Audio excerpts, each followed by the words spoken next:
Pejuneo ba jing kren menta ude khun jong uwe no unong yalam jong kita kiseng Hamas ukpa jong ude unong yalam jong kata kaseng Hamas kaseng pentrem bat ke ka bawong menta ukran persya ya kaseng Hamas bade ukpa jong da ka bawong ba ukpa jonga bat kaseng Hamas bro kawe ki kham hapoh ban iaki mrad bat sibun ki jing kren phla ban Sngap da lagi jong ki skor ki ka baw kren pat open pau perthai ka jing long basnu jong kata kaseng Hamas wat ukhun jong ukpa jong kana kaseng Hamas ru ulah that madan persya iaki haperthai bro kawe phla ban Sngap he dala jong skor. I'm not sure about their real intention. But today I can speak on the authority of a Palestinian child, someone who grew up in that culture. Hamas' first crime against children in the Palestinian societies is not arming them or encouraging them to carry suicide bombing attacks. It's the religious, ideological indoctrination that I had to go through.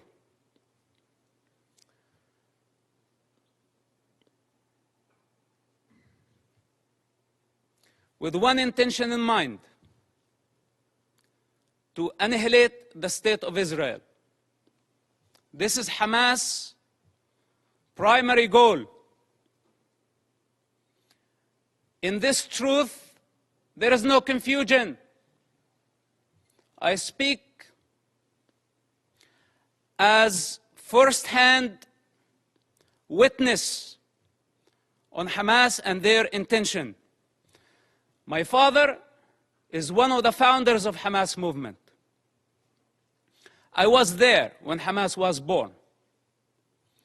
I was before Hamas was born. And as I said before, I will be there after Hamas is dead.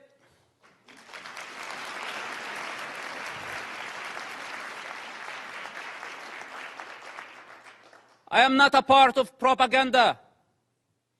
I don't work for nobody. I only represent myself. And on this authority, I speak. So don't be mistaken and take my words very carefully.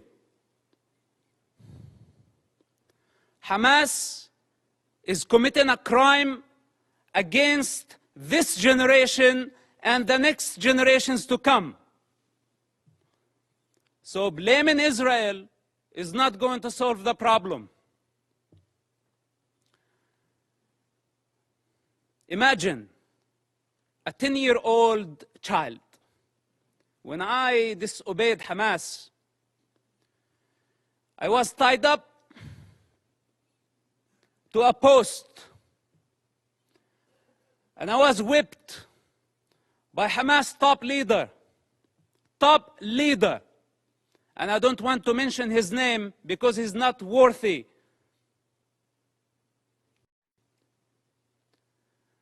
With the electric cable. Every lash, I lost my breath. Until I lost my consciousness. My father was in prison at that time. And this leader thought that he was my mentor. This is Hamas discipline. This is how they wanted me to be. To become a violent savage like them. And the very basic intelligence of a child, when I felt that was not natural, it wasn't. But I had still to go to the mosque to please my mother and please my father and obey this type of monsters. I hate to talk about my personal struggle. And I hate to be in a position to be at defense. He also don't like to be at defense. Because this is what Hamas did to Israel on October 7th. They put all of us at defense. But this doesn't mean that we are not going to win the war.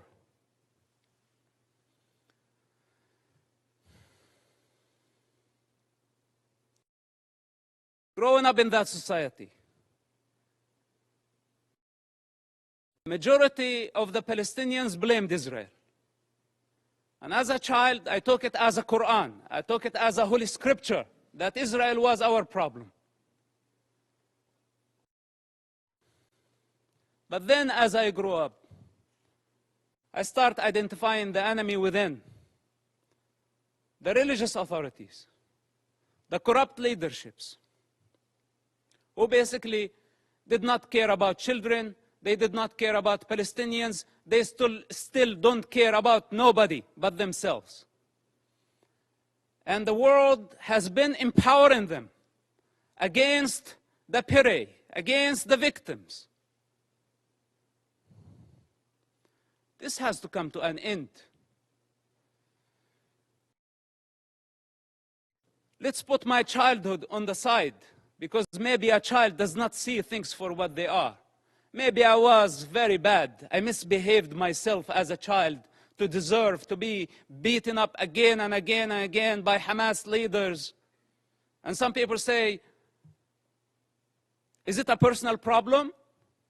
Well, it is a personal problem. Do you have any problem with me having Hamas problem as a personal problem? It is a personal problem. And I swear I will not die before I see Hamas dead. Can I make this a goal to my life?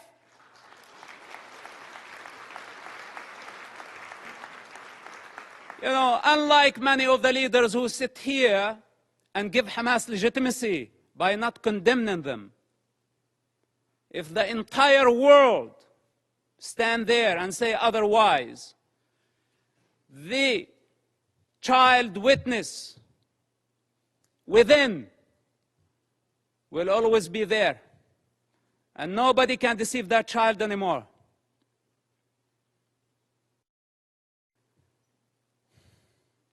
Then, as I grew up, I become the Hamas or the Islamic student movement president in our town. And I became part of the movement. It's just out of the love for my father and our family.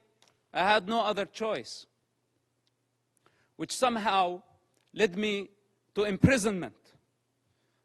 At the age of 18, just a few weeks after my 18th birthday, May 28, 1996,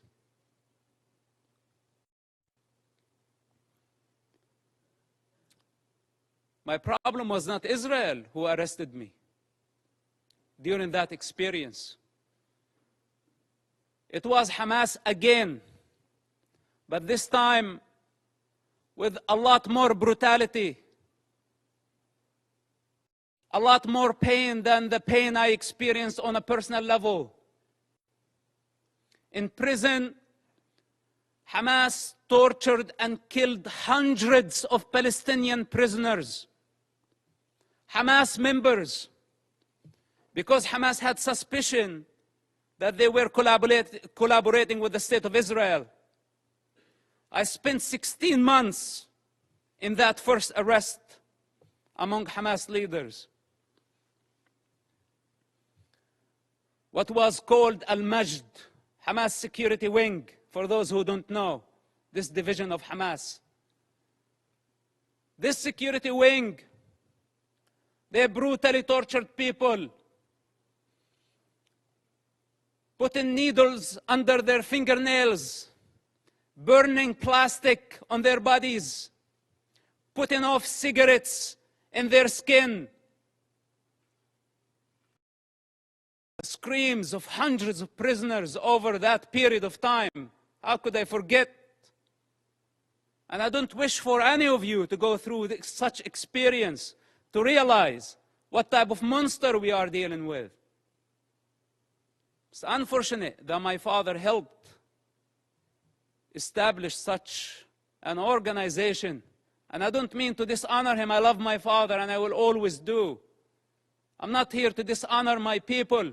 I love my people.